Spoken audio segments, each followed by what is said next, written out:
இன்றைய ஸ்பெஷல் 65ல் புலாவ் செய்ய போகிறோம். அதுக்கு 1/2 கிலோ சிக்கனை எடுத்து ஃப்ரை பண்ணிக்கிட்டு இருக்கேன். 65 புலாவ் செய்கிறதுக்கு தேவையான அளவுகள் இதுதான். இந்த அளவுகளோட இன்னும் கொஞ்சம் அளவுகளையும் பார்க்கலாம். 24 கேரட் உள்ள அரிசியை 1/2 கிலோ ஊற வச்சு எடுத்திருக்கேன். ஒரு தேங்காவை உடைச்சி தேங்காய் பால் எடுத்திருக்கேன்.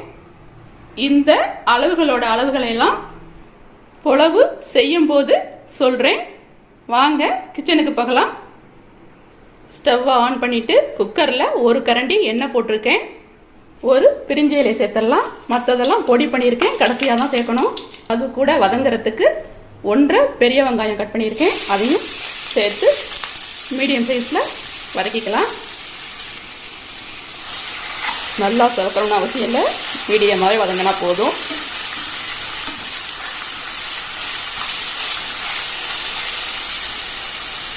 அடுத்தது இந்த அளவுக்கு கல் உப்பு சேர்த்துடலாம்.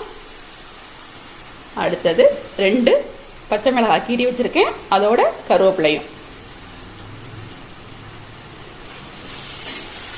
வெங்காயம் கொஞ்சம் வதங்கினதுக்கு அப்புறம் இஞ்சி பூண்டு பேஸ்ட்டை சேர்த்துடலாம்.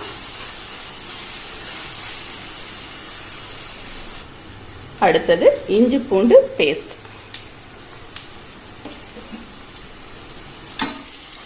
இஞ்சி பூண்டு பச்சை வாசனை போகணுங்க, அந்த அளவுக்கு வதக்கிக்கணும்.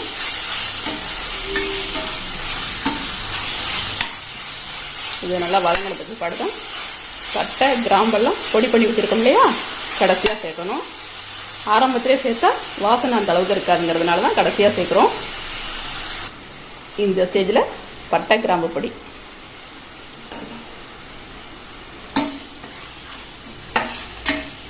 இது கொஞ்சம் ஃப்ரை ஆனோன்னு அரிசியை சேர்த்துடலாம்.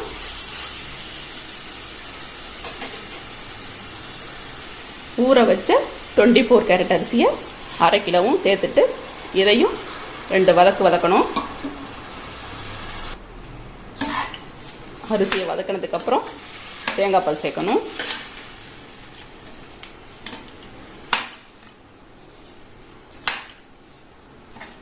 ரொம்ப ஈஸிங்க இந்த புலாவ் செய்கிறது. 65 போட்டு வச்சுக்கிட்டிங்கன்னா உடனே ப்ரிப்பேர் பண்ணிடலாங்க. இந்த ஸ்டேஜில் தேங்காய் பாலை சேர்த்துடலாம்.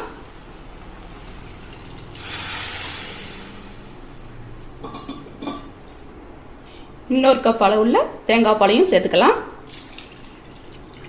அரிசி பழைய அரிசிங்கிறதுனால கொஞ்சம் எக்ஸ்ட்ரா சேர்க்குறோம். புது அரிசினா 1/2 கப்பே போதும். கிண்டி விட்டுட்டு மூடி போட்டுடலாங்க. 2 விசில் வரணும். அதுக்கப்புறம் தான் சிக்கன் 65 இது கூட சேர்க்கணும். 2 விசில் வந்ததுக்கப்புறம் பார்க்கலாம். சாதம் எந்த அளவுக்கு வெந்திருக்குன்னு மூடியை திறந்து பார்க்கலாம். பாருங்க, இந்த அளவுக்கு நல்லா வெந்திருக்கு.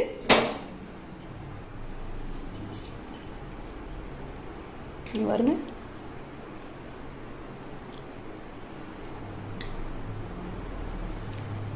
அடுத்தது 1 ஸ்பூன் நெய் சேர்த்துட்டு 65 சேர்த்துடலாம்.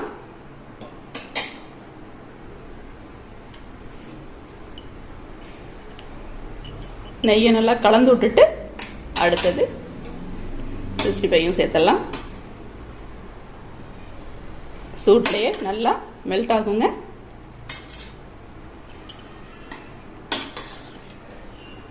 பார்க்கும்போதே செமையா இருக்குல்ல.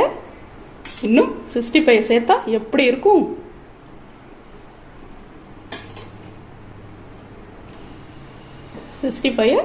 எல்லாத்தையும் சேர்த்துக்கலாம். சேர்த்துட்டு நல்லா கலந்து விட்டுக்கணும். கட் பண்ணி வச்ச மல்லித்தலையும் சேர்த்துக்கலாம்.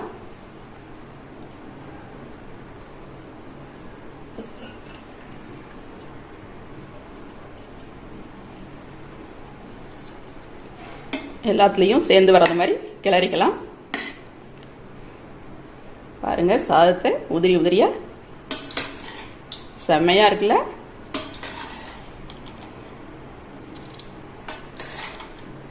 பார்க்கும்போதே செம்மையா இருக்குல்ல. சாப்பிடும்போது இன்னும் சுவையாக இருக்குங்க. எல்லாத்தையும் கலந்து விட்டுட்டு ஒரு 5 நிமிஷம் அடுப்பை ஸ்லோவாக வச்சுட்டு எடுத்துக்கலாம். குக்கரை நல்லா மூடிடலாம். அப்போதான் இந்த 65யோட டேஸ்ட் எல்லாம் இறங்கி சாதம் செமையாக இருக்குங்க. ஸ்டவ் ஸ்லோவாகவே இருக்கட்டும். 65 புலாவ் ரெடி ஆயிடுச்சு. திருவாரூர் சுபா சமையலை பார்த்துட்டு லைக் பண்ணுங்க, சப்ஸ்கிரைப் பண்ணுங்க, கமெண்ட் பண்ணுங்க, ஷேர் பண்ணுங்க. மீண்டும் அடுத்த ஸ்பெஷல் ஐட்டத்தோடு நாம சந்திப்போம்.